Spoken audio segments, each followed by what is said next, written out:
their own water, their own security, almost everything, and even up to the roads leading to their business premises.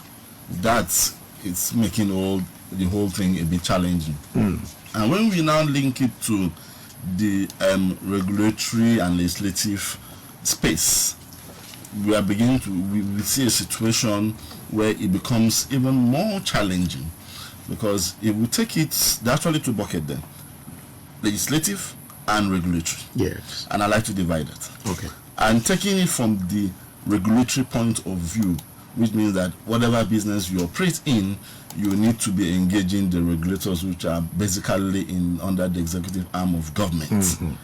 And you see a situation where those businesses will be having to confront federal regulators, states, and then sometimes the local governments will come. Yeah. And they are coming primarily most times on the same subject matter.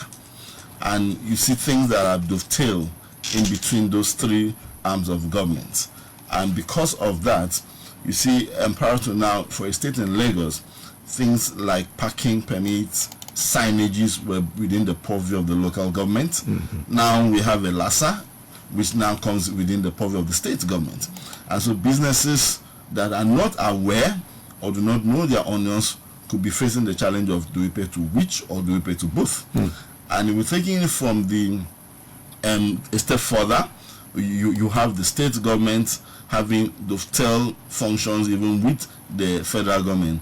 You take an issue like water abstraction, you take a subject matter like environmental issues. So those are things that environmental agencies from both the federal and the state government will be approaching a particular business for. The same subject matter, two agencies, one federal, one state.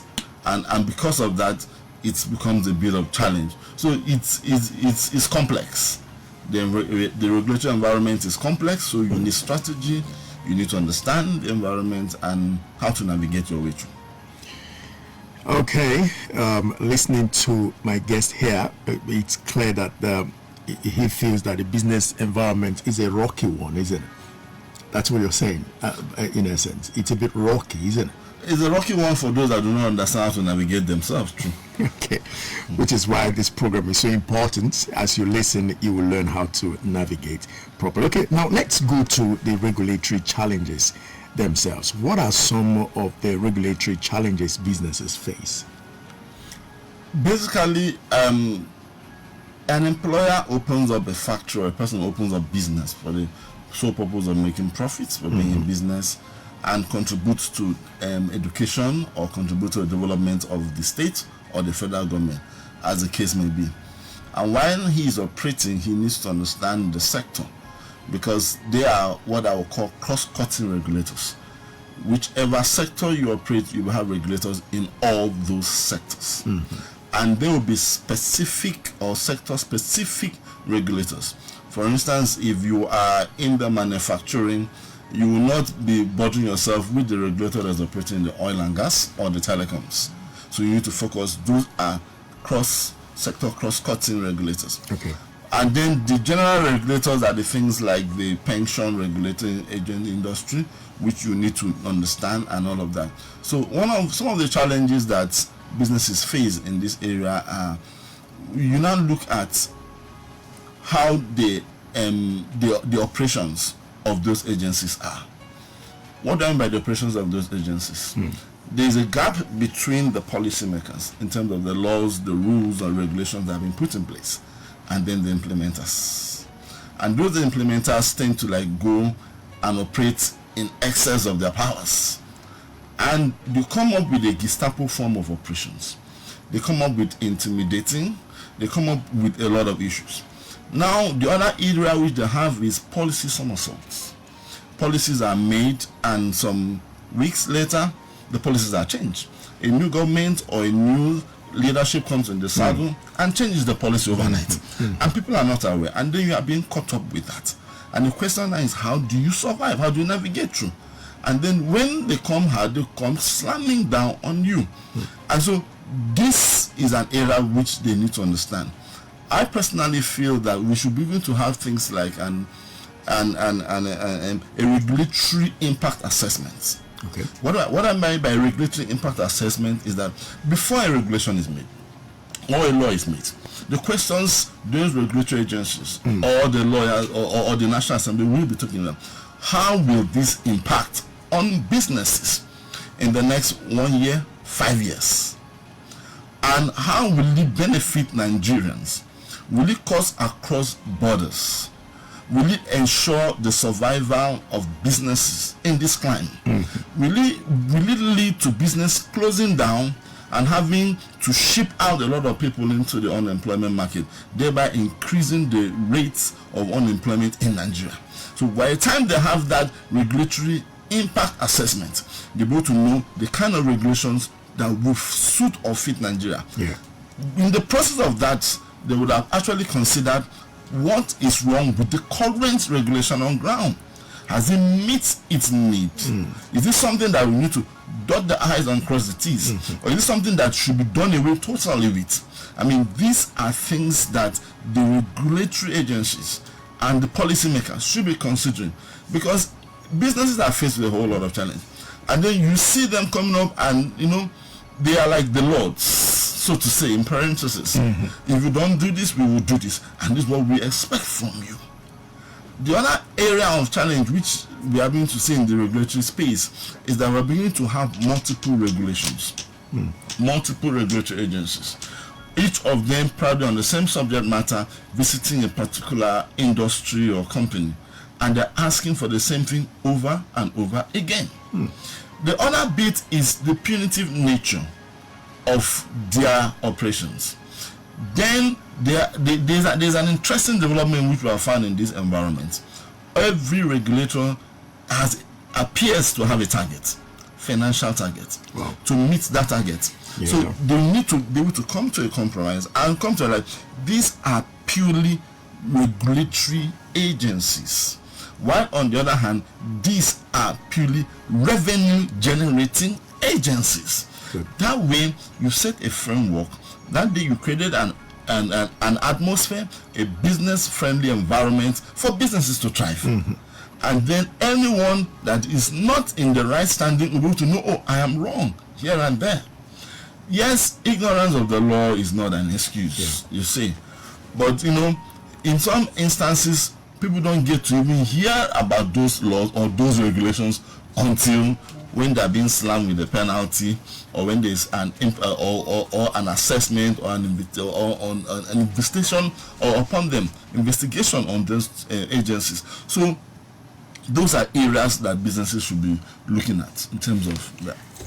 Now, Barrister Thompson Akpabio, I'm aware, and of course the average person is aware, that businesses function more like the lifeblood of the economy, of any economy, function like oxygen to any economy. Being that critical, being that important, one imagines that businesses should be pampered, if anything. They should be petted. They should be delicately nurtured, because we know that our economy, especially a Nigerian economy that is so dependent on petroleum, we've been singing the song of diversification. We should really be out to pamper businesses and not to implement measures that will kind of stifle them. Okay, I'm saying all of this to ask this question. I wanted to look at the regulatory landscape of Nigeria and tell me from your own candid assessment whether you think these regulations are encouraging business growth or stifling business growth. What's your assessment? I kind of like your question. I had discussions with some people in the stock exchange, and then we were looking at why are companies no longer playing in that space. A lot of companies that were PLCs are no longer there, and some of them have moved to become limited, and some of them are leaving the shores of Nigeria. In the past 2 years, you could look at the likes of the big names that were there. I remember some years ago we used to have Grive in Apapa. I remember growing up as a little boy, and my mom was so proud of Tower. But Tower is no longer a PLC as we speak. They've been taken over. Right. I remember when we used to have the likes of Dunlock. And what has happened to that factory premises now, I think churches are taking over. I remember when we used to have the like of IPWA in the Ikeja axis. And what were some of those challenges that made them to go now, apart from businesses? Economic challenges and regulatory issues. Policy somersaults. And this is not just the end. The list goes on and on and on. I recall the DJ of NECA and I having a discussion with a member company who actually visited the NECA secretariat and drew our attention to a letter from the ACO committee of the House of Representatives from the National Assembly. And they were like, we have actually complied with this. We've gotten a letter from the agency that was supervising them, which is under the executive arm of government, giving them a clean bill of health. Some of them were eventually given a certificate of compliance. And while they were there, the lawmakers told them, sorry, we have looked at this, we have a liability running into millions, excluding the penalties. And as we left there, the gentleman called me 5 minutes later and I said, oh, they've received another one from another committee of the House of Representatives. And the next thing he told me that we are planning to leave Nigeria. Now, nothing stopped them from leaving Nigeria. But they will still continue to operate and bring in their products through Nigeria from any of the West African speaking countries due to the African Free Trade Continental, FCTA. Yeah. So, in response to your questions, it is actually stifling businesses. And it will continue except we sit down. When I say we, NECA is ready to sit with any of the government agencies, federal, state, local government, the National Assembly, and the lawmakers, to now say, let's design a framework to ensure that businesses survive. Yes, business, not just pampering, they should know their limit, the extent and expectations from them. They should know what to do and what not to do and what they must do. We do not encourage business not paying taxes, but it should be appropriate taxes and levies. And not just taxes, but you look at, are those items taxable, or are those items within the list of items that should be taxed? Not you come into my premise and I say, oh, you have generator and it's emitting fumes, so you're going to pay 25,000 for that. And because you are a regulatory agency or you are in government, you slam me that bill. No, we will not take that. Then two, if you are operating within the ambit of the law, let the law be clear. These are the items, these are the penalties they were supposed to do. But before you start slamming us that, let us know you are supposed to do A, B, C, D within this time frame. And if we are not able to do that, we might tell you, okay, give us some time, or guide us on what to do appropriately. But that is not being done. I recall an incident again. Sorry, I'm taking your time. It's okay. I recall an incident again. This actually happened in Apapa and here in Lagos State. And the company was asked to do certain things, produce some documents. And the company said, well, we have been in operation since the 50s. Those documents you are asking for are as old as the 50s. So we need to go back, look into our records and get those documents. They've gotten part of the documents. Before they know it, their company was sealed. Is that how we'll continue to, is that how we're going to encourage growth and development of businesses in Nigeria? Wow. I think not. I certainly think not also. Just in case you are joining us, it's NECA Voice of Business reaching you on Radio 1 103.5 FM. And today we are discussing a really critical subject, managing regulatory and legislative challenges. That's the topic we are looking at today. And when I say we, that informs you that I have a guest in the studio. He is Barrister Thompson Akpabio, Director, Legal, Regulatory and Taxation at NECA. We'll bring you this and then we'll continue with our conversation. Stay, please. The ease of doing business has been a challenging issue in our country, Nigeria. Nigeria Employers Consultative Association, NECA, has come up with a program, NECA Voice of Business.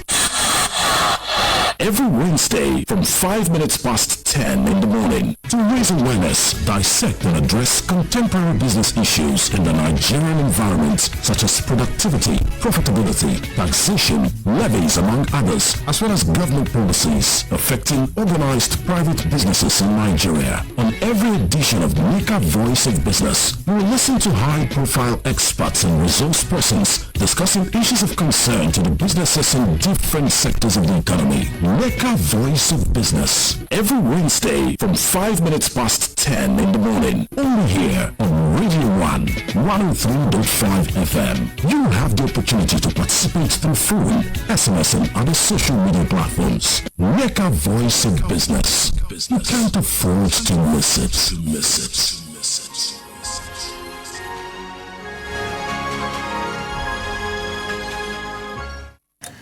Well, you heard that. You can afford to miss it, and thankfully you're not missing it. I believe you are listening to us and getting quite some mileage from doing that. We'll continue with our questions, and of course my guests will provide the answers.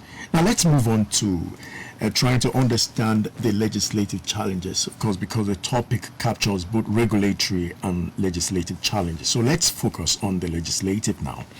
How do these challenges impact? What are some of the legislative challenges businesses face in Nigeria, please?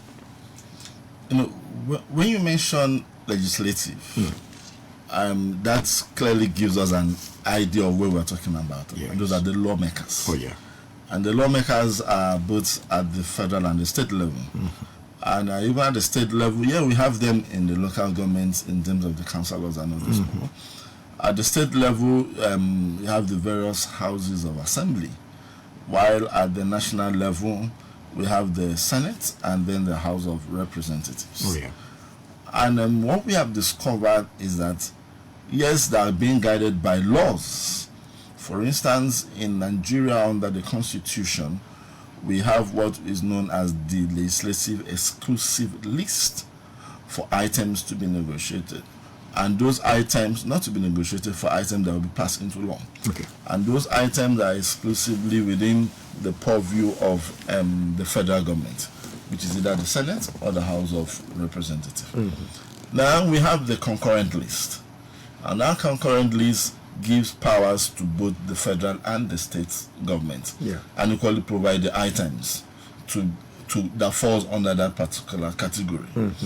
Now, when we talk in terms of challenges, we're beginning to see a situation whereby those laws are being made and it dovetails in both chambers or both houses. What I mean by that is that the federal comes up with the law, the state comes up with the law on the same subject matter. Admitted by law, it is that of the federal that will take precedence. But when it comes to implementations, those in the state will insist that you must obey our own because you're operating in the state. If not so, we will shut you down. Now, how do you expect business to grow in that particular scene? And what do you expect the business to do in that particular instance? That is on the one hand. On the other hand, we see more of a situation whereby the lawmakers are beginning to invite businesses, companies, MDs to Abuja. I'm talking about the National Assembly, for one thing or the other. And recently we are having so many of them, and this is coming like ad hoc committees.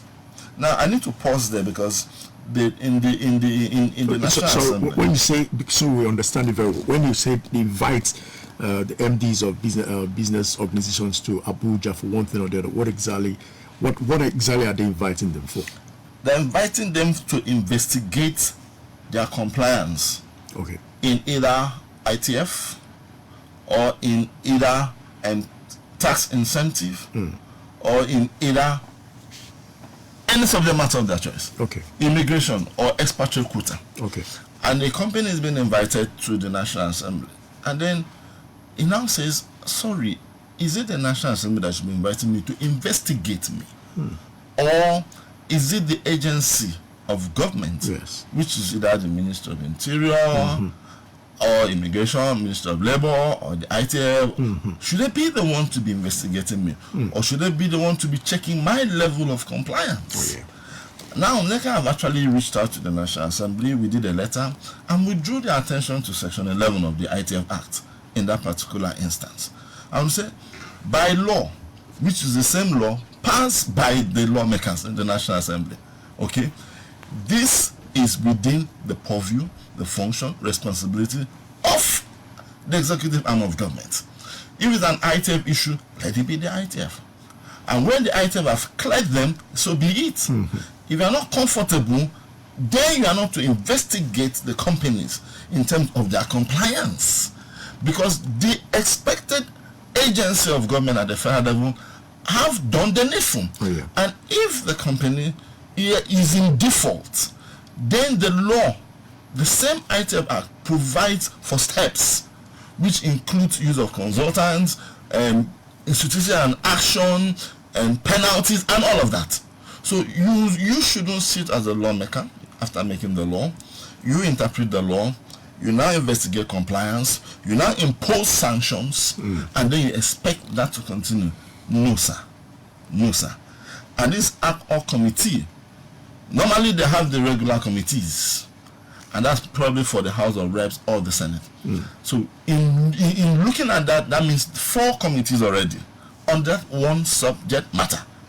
And if they move further, you have a joint committee, 5 on one subject matter, on one company. Now you go over to the next subject matter, expatriate quota. The same is happening. You go back to another subject matter, tax incentive. The same is happening. You go back to another subject matter, national housing fund. The same is happening. And the list is endless. These are challenges. I know they are insisting that the person that should represent the organization should be the MD.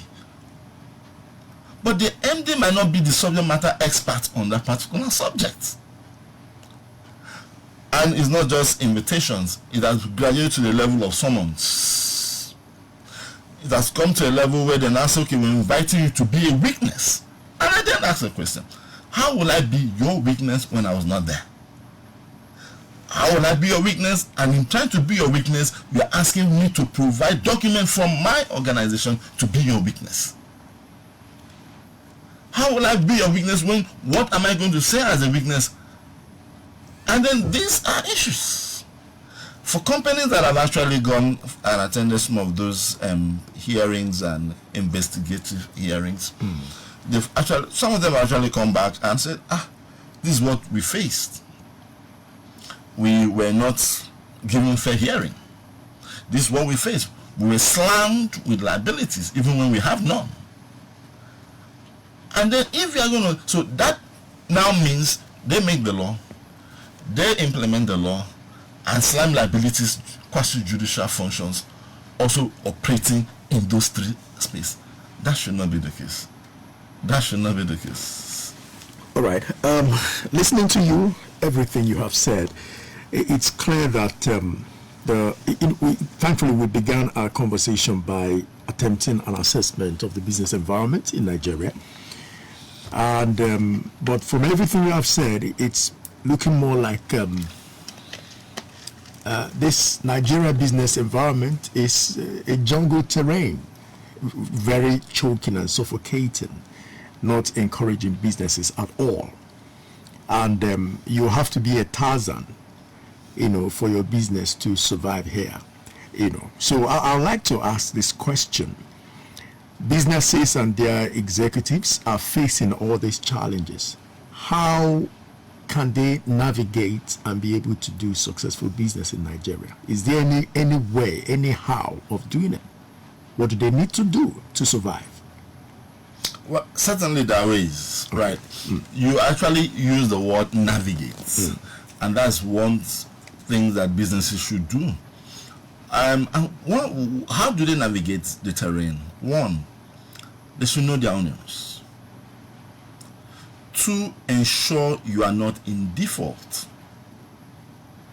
And for you to ensure you are not in default, whether in terms of what to do, if it's going to be keeping your premises in tidy, neatable condition, if it's in terms of time for payment of your taxes and levies, if in terms of compliance with the law, ensure that you are not in default. That's number one. It is said that he that comes to equity must come with them clean hands. Then 2, have a good knowledge of the environment that you are operating. Absolutely. And the laws within that space, or the regulators. Okay. You should know the regulators that operate within your industry, because I said earlier that they are cross-cutting or sector-specific regulators and sector-specific. So have a good idea of the regulators within your space. Have an idea and a good knowledge of the regulators within the business you are doing, okay? And then there should be someone knowledgeable within the organization, well-trained also, that will be able to attend to some of these issues when it comes. Or you get in touch with us at NECA. All right. You get in touch with us at NECA House, Plot 8 to Akimbalongu, way Alausa Ikeja. We are reachable there, so that we can guide you on the process. Because some of those issues do come, and on the surface, it looks like it's harmless. But on a second look, you actually think, no, why should it be this case? This is not right. This is not the direction to go. So that is one way. Then 2, be interested in what is happening at the National Assembly. Bills are being passed, and public hearings are being done. Don't just sit in your comfort zone and say, oh, no, I'm not a politician. Because the truth of the matter is that what is happening there would affect you one way or the other. So if there's going to be a bill or a public hearing, what is it talking about? Do you have a view? And if you can't get down there, you pass through your association NECA. And I say, on this particular subject matter, these are my thoughts, these are my issues. Don't forget that it might be one subject matter, but its applicability and scope varies. I give you an instance. You take weight and measure. Weight and measure, yes, is the word. But in applying weight and measure in the manufacturing sector, for those that can foods and sachet products and things like that, is actually different from weight and measure in the telecoms space. But both of them are weight and measure. So the way and scope in which it operates varies. So if we sit back and answer, okay, let it happen, by the time it comes out, we have been late. And you'll now be playing catch up. So periodic engagements down there. Because that's one of the things that we're open to doing. We believe in social dialogue. Okay? As the truth. And so periodic engagement, okay, how do we handle this? How do we look at this? How would it affect your business? So there's a whole lot to be done, sir. There's a whole lot to be done. Okay, it's NECA Voice of Business. We're continuing our conversation. Barrister Thompson Akpabio, who is the Director, Legal and Regulatory at NECA, is my guest in the studio. Don't forget, I told you earlier, Laomi is on leave. That's the reason. Pure Gold, that's me. I'm deputizing for her. But we'll continue our conversation now. On thinking casually about it, I'll suppose as an individual that businesses in Nigeria, business organizations and businesses generally, should command quite a lot of profile, a lot of weight, a lot of value. Okay, I think the word is value, in the Nigerian environment because of what they bring to the economy. Okay. And so I suppose that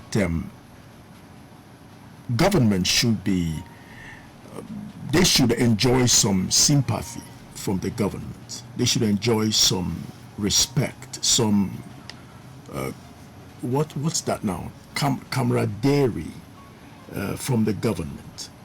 And I'm saying all of this to say, can't businesses in Nigeria, I'm sure there must be an umbrella body for businesses in Nigeria, can't they pull their weight to ensure that some of these policies by government and in government are influenced in their favor? Can that happen? I mean, we have organizations that are so big. Absolutely, it can happen. We have them in the organized private sector of Nigeria. And it is a body that comprises the 5 major business associations in this country. Okay. In no particular order, Manufacturer Association of Nigeria, MAN, is one of them. NASIMA, is also one of them, Chambers of Commerce, Yeah. Mines and Agriculture. I'm NECA, where I work, Nigerian Employers Consultative Association.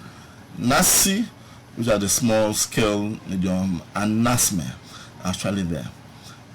And they've been willing and they've been engaging government. But what do we see in this space? Government pick and choose. And that has been the major challenge. The current president is going to India for a meeting.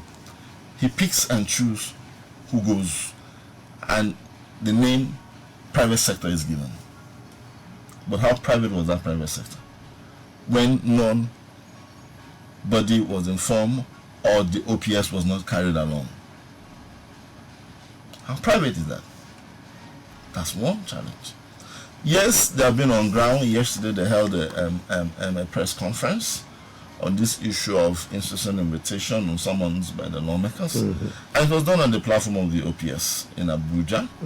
The DG of MAN was there, the DG of OPS stands for Organized Private Sector. All right. OPS of Nigeria. So the DGs, some of the DGs were on ground there. I recall the DG of MAN being there. Okay, Mr. Shegu Ajayi and Kadri MNI. I recall the DG of NECA being there in person. Mr. Adewale Smart Yerinde also was there in person, and several other ones too. And what did they do? Coming together and say, government, this is not what should be done. This is not the right approach. And this is not the first time. It's been an ongoing thing over the years, both at the federal and even at the state level. Because policies keep coming up, and we're not looking at policies after its formative stage, but even while it is being processed. Public hearings, we attended public hearings as OPS, both at the state and at the national level, and I said this is not the direction to go. We are the one that you are going to be regulating. We are the one that will be taxed. We are the one that are on the field, and this is not the direction we should be going because of the impact and the implications. What are some of these impacts and implications? It falls back to the common man on the street. And by the time it falls back to the common man on the street, they are the worst off. Because whatever is being put on them will be put on the companies, will be passed down in terms of price increase in products and services, in terms of probably companies folding up and leaving the shores of the country. Okay? All of those things will definitely affect the common man at the bottom line because it is a chain reaction. So they are there and actually doing that. They're doing that. Yes. Okay. But you have to wonder the amount of result they are getting from it, isn't it? Yeah, that's why I said when government decides to pick and choose and give the name private sector, how private is this private sector? Okay. There's a question I would have followed up with, but we should be rounding off now. The time is not favorable anymore. Okay, let me ask you this last question. Let's be more practical, real life now. We've mentioned the challenges, both regulatory and legislative. We've also mentioned about navigating the challenges successfully. I'd like you to tell me, did you have any success stories or story of businesses that actually managed to overcome these shark-infested waters, business environment called Nigeria? Do you have stories of some businesses that successfully navigated their way and made good? Certainly. Okay. And I will not call the names of the companies. That's okay. Fine. That's okay. But I recall a particular agency of government that had actually slammed a bill on some companies. And the first thing they did was that the company was alarmed. It got in touch with NECA. And now we looked at it and I said, well, from the law and from what you should know, yes, you're supposed to pay for that item. Because the first thing you need to know is, those are the taxable items. And in that particular case, the answer was in the affirmative. Yes. Okay. The second one was that what was the amount that you should be paying? Yes, the amount was clearly stated, but on the invoice from the agency, the amount was inflated. So where you're supposed to pay a 50,000, you are seeing something like a 500,000. And so that became another thing. Yeah. And then the third point was this: who is actually the one that should be getting this revenue or this payment? Who are you paying it to avoid issue of double payment or paying wrongly to the wrong agency of government? Where you will not have to start assuming that it's still going to government.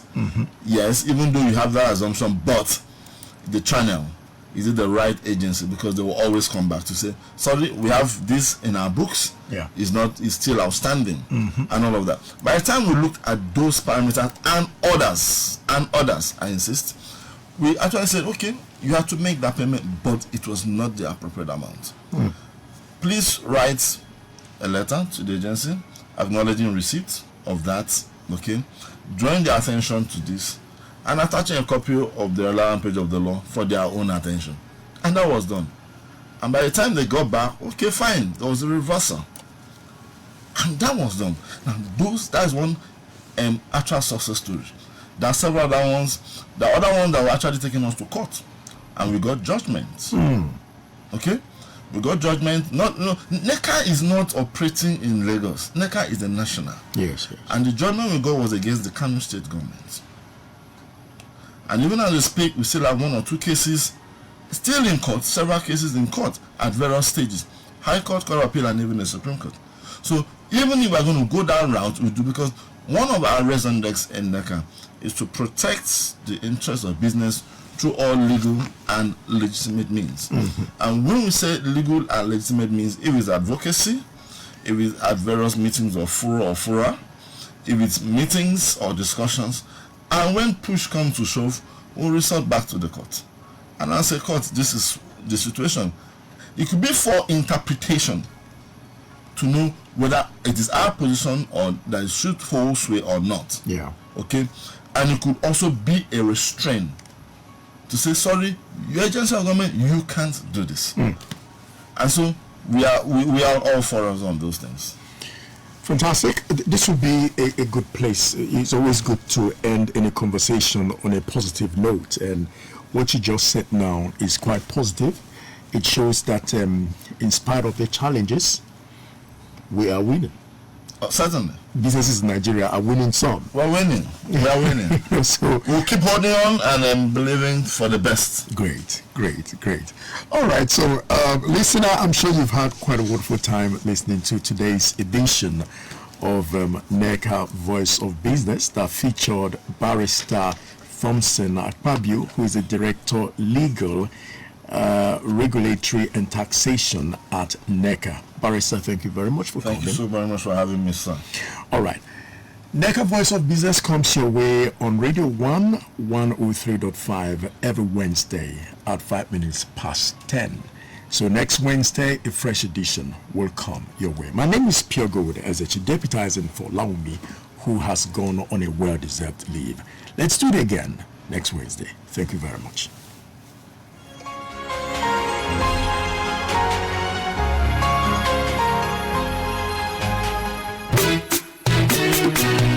The ease of doing business has been a challenging issue in our country, Nigeria. Nigeria Employers Consultative Association, NECA, has come up with a program, NECA Voice of Business. Every Wednesday from 5 minutes past 10 in the morning to raise awareness, dissect and address contemporary business issues in the Nigerian environment such as productivity, profitability, taxation, levies among others, as well as government policies affecting organized private businesses in Nigeria. On every edition of NECA Voice of Business, you will listen to high-profile experts and resource persons discussing issues of concern to the business